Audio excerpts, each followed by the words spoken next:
Hola con todos, vamos a empezar en este capítulo a hablar de los estados del YUI.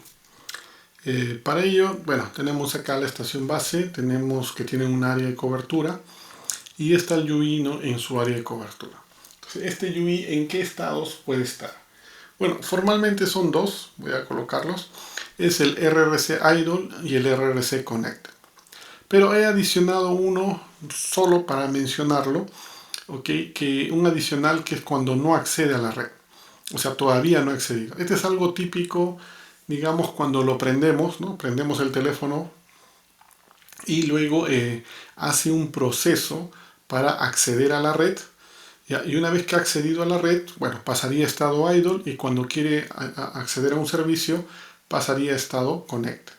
Pero es un proceso que ocurre cuando el móvil, el YUI, accede a la red. Por eso es importante tenerlo en cuenta. Formalmente son dos estados, el idle y el connected, ¿ok? Pero hay un proceso que le consume y es por eso que comento que es un caso cuando no accede todavía a la red, ¿okay? Si lo comparamos con 3G es un poco diferente, ¿no? En 3G manejaba mucho más estados, manejaba el estado idle, el cell DSH, el cell fetch y el cell PSH. En el caso de LTE de 4G maneja solamente dos estados, el idle y el connected. ¿Okay?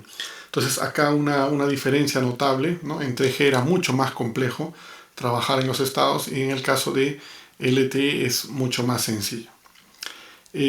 ¿Cómo pasa de un estado a otro? Bueno, tenemos acá el estado idle, el RRC idle y tenemos el RRC connect.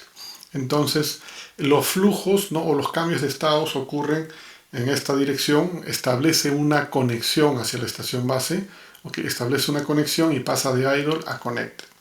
Y existe una liberación de conexión, ¿ok? Y pasa de connected a idle. Entonces, para pasar de idle a connected, establece una conexión con la estación base y para pasar de connected a idle, libera esa conexión que estableció. ¿Okay? Vamos a ver estos dos estados desde el punto de vista de ubicación y movilidad. Empecemos por el tema de ubicación. El caso más sencillo es cuando está conectado. ¿Okay? Cuando está conectado a la estación base, como está conectado a la estación base, su ubicación lo conoce el eNodo B, ¿no? O sea, la celda, ¿no? La celda conoce la ubicación del YUI. Ahora, no me refiero a ubicación es geográficamente, ¿no?, dónde está en coordenadas, sino me refiero a la ubicación de a quién está conectado, ¿no?, en qué sector está conectado o en qué celda está conectado. Eso lo conoce la estación base, ¿okay? Porque ya estableció una conexión con una celda, ¿no?, con un sector portador. Para el caso de idle, sí no se da eso, porque no hay una conexión hacia la celda. Entonces, para el caso de estado idle, el quien conoce la ubicación, pero aproximada, ¿okay?, del móvil es el MM. ¿Okay? El MM conoce la ubicación aproximada. ¿Cómo lo conoce en sí? Bueno, en el caso de idle se establece una área, ¿no?, una zona, que se denomina el tracking area. ¿Okay? Se establece una zona, un área que tiene que estar definido, que tiene que estar creado, ¿no?, que tiene que existir, que tiene que estar configurado. ¿Okay? Un área donde cada estación base pertenece a esa área. ¿Okay? Un grupo de estaciones bases pertenecen a esa área denominada tracking area, TA. ¿Okay? Entonces, cuando el móvil, y acá ya es importante esta parte, ¿no?, cuando el móvil por primera vez accede, ¿no?, a la red, hay un proceso donde ya el MM lo conoce, ¿no? Luego pasa en estado idle, ¿no? Ya está en estado idle, pero al menos ya sabe en qué ubicación está, aproximada. ¿Por qué? Porque si el móvil estaba en esta celda, bueno, el MM lo que sabrá es que la conexión estuvo acá, ¿okay?, en el momento en que accedió, etc., o se conectó por primera vez. Luego, este móvil puede pasar a esta estación, ¿okay?, se puede mover y pasar a esta estación, y el MM ya no sabe. Sabe que está en esta tracking area y sabe que la última que estuvo conectado fue ahí, pero no sabe que está en cobertura, perdón, ¿no?, de esta celda, ¿no? No sabe que está en cobertura de esta celda. Vamos a verlo ahora del otro punto de vista de movilidad, ¿okay?, del punto de vista de movilidad.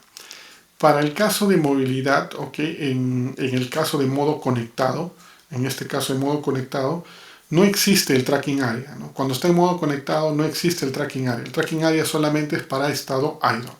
Entonces no existe una zona y quien conoce la ubicación es la celda. Entonces, cuando se mueve el móvil en estado conectado, realiza dos procesos. Puede realizar dos procesos, handover o redirección de celda a celda. O sea, pasa de una celda hacia otra celda, realiza un handover, o una redirección, pero recuerden que está conectado, ¿no? A la larga, después de terminar el handover o la redirección, va a estar conectado a otra celda. Entonces, la ubicación la sabrá en la estación base de la celda a la que esté conectada. ¿Okay? Entonces, se mantiene, ¿no? La movilidad se mantiene y la ubicación la sigue conociendo la estación base a la que esté conectada. En el caso de idle, puede pasar dos cosas, ¿no? Puede pasar en la movilidad de una celda a otra celda, o bueno, de esta celda a esta celda puede pasar en movilidad. Eso se denomina cell reselection. Cell reselection es cuando un móvil pasa de cobertura de una celda a otra celda. ¿Ok? Y si pasa a otra zona, a otro tracking area, recuerden que un tracking area es una zona por un número determinado de estaciones base. Y si pasa a otro tracking area, realiza un tracking area update. Básicamente, ¿no? Si esta es otra zona de tracking area en estado idle y el móvil pasa acá, bueno, hará dos procesos. Hará la reselección de esta celda a esta celda, pero también hará un tracking area update. ¿Okay? Un tracking area update. Y actualizar. Y en este proceso de tracking area update, ahí sí hay una información que se tiene que enviar al MME para que conozca el nuevo tracking area del móvil. ¿Okay? Entonces, en un tracking area update hay una pequeña conexión que se realiza para enviar al MME la nueva ubicación del tracking area y a la celda a la que esté pasando, ¿no? A la celda. Y si el móvil se desplaza en esta zona, bueno, el MME sabrá el tracking area en el que está y la última celda, ¿no?, por la que ingresó o por la que estuvo. Si se movió acá, no va a saber que se movió acá. Por eso es que el MME conoce la ubicación aproximada. Para resumir, en estados del YUI, en LT, tenemos dos estados, idle y conectado. Mucho más simple si lo comparamos a los estados de 3G. ¿Ok? Para pasar de idle a conectado se establece una conexión y para pasar de conectado a idle se libera esa conexión. En términos de ubicación, es la estación base quien conoce la posición, ¿no?, del móvil, o sea, a qué celda está conectado, y en idle es el MME quien conoce aproximadamente la ubicación del YUI. Conoce a qué tracking area está y conoce la última celda a la que estuvo enganchada o conectada. En términos de movilidad, ¿okay?, en modo conectado no existe tracking area, entonces en modo conectado existe movilidad de celda a celda. Eso se conoce como un handover o también puede ser una redirección de celda a celda. Quien conoce la ubicación sigue siendo la estación base a la que sigue conectado. Y en idle existe un cell reselection que se da cuando pasa de cobertura de una celda a otra celda y existe un tracking area update cuando pasa de un TA, de un tracking area a otro tracking area. En ese proceso de paso se le informa al MME la nueva ubicación o el nuevo tracking area del YUI. Es lo que podemos resumir sobre este capítulo. Muchas gracias por su atención y nos vemos en un siguiente video.